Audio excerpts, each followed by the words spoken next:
আসসালামু আলাইকুম। Australia sub class 600 visitor ভিসার বর্তমান রেশিও কিরকম, আজকের ভিডিওতে আপনাদের সে সম্পর্কে একটু সংক্ষেপে ধারণা দেওয়ার চেষ্টা করব।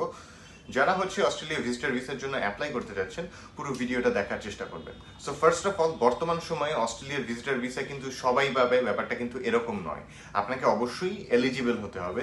ওরা যে রিকোয়ারমেন্টটা দিয়েছে সেটা ফুলফিল করে দেন আপনি যদি অ্যাপ্লাই করেন, আপনি আপনার ভিসা অ্যাপ্রুভালটা পেতে পারেন। এখন ব্যাপার হচ্ছে, ভিসার রেশিও যেহেতু ভালো আছে বর্তমান সময়ে, সো আপনি কেন অ্যাপ্লাই করবেন না? সো এই প্রশ্নটা থেকেই যায়। সো আপনার যদি ডকুমেন্টস ঠিকঠাক থাকে, আপনি অবশ্যই অ্যাপ্লাই করতে পারেন বর্তমান সময়টাতে, বিকজ রেশিও অনেক ভালো আছে বর্তমানে, এবং রেজাল্ট আপনি সর্বোচ্চ 2 থেকে 3 সপ্তাহের মধ্যে পেয়ে যাচ্ছেন। সো এটা একটা ভালো গুড নিউজ, যে একটা টাইম হচ্ছে কি অনেক সময় দেরি হয়, 1 মাসেরও বেশি সময় লাগে, এখন কিন্তু সেরকম লাগছে না। সো যেহেতু রেশিও ভালো আছে, আপনাকে যে জিনিসটা করতে হবে, অবশ্যই ওদের রিকোয়ারমেন্টটা ফুলফিল করে আপনার ডকুমেন্টসগুলো রেডি করতে হবে।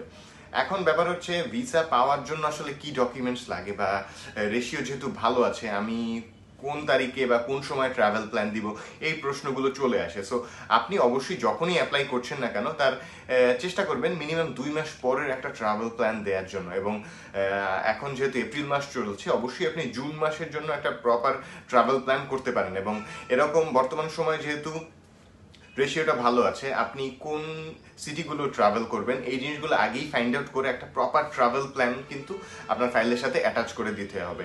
বিকজ ভিজিটর ভিসা অ্যাপ্রুভাল পাওয়ার ক্ষেত্রে সব থেকে বড় যে জিনিসটা কাজ করে, সেটা হচ্ছে আপনার ট্রাভেল আইটিনারি, অর্থাৎ আপনি কোন কোন প্লেসেসগুলো ঘুরবেন, অর্থাৎ আপনার উদ্দেশ্যগুলো কি।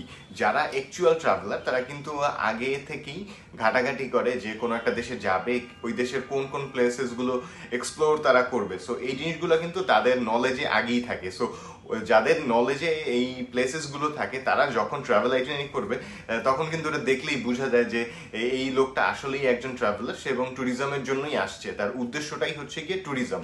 সো এই জিনিসটা ভিসা অফিসারকে আপনাকে বুঝাতে হবে, এবং বুঝানোর জন্য যে যে ডকুমেন্টসগুলো দেওয়া প্রয়োজন, ট্রাভেল আইটিনারি থেকে শুরু করে আপনার ফাইন্যান্সিয়াল, প্রফেশনাল, অর্থাৎ এভরি ডকুমেন্টস যেগুলো দেখলে আপনার সম্পর্কে একটা ভালো ধারণা বা আসবে, যে জিনিসটা ওরা বুঝবে যে আপনি ট্রাভেল করার জন্য আসছেন, এবং ট্রাভেল করা কমপ্লিট হয়ে গেলে আপনি আবার দেশে ব্যাক করবেন নিজের ওয়ার্ক প্লেসে। অর্থাৎ এই জিনিসগুলো খুবই ইম্পর্টেন্ট। অনেকেই ভুলে যায়, জাস্ট ডকুমেন্টসগুলো দিয়ে কোনোভাবে সাবমিট করে দেয়।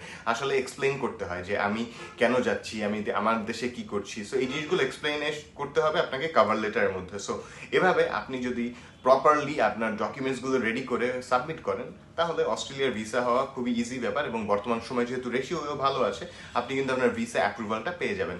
সো আজকের ভিডিও মূলত এতটুকুই। অস্ট্রেলিয়া ভিজিটর ভিসা রিলেটেড যে কোনো ধরনের হেল্পের প্রয়োজন হলে ভিজিট করতে পারেন আমাদের অফিসে, বা কল বা নক করতে পারেন স্ক্রিনে দেওয়া নাম্বারে। সবাইকে অনেক ধন্যবাদ।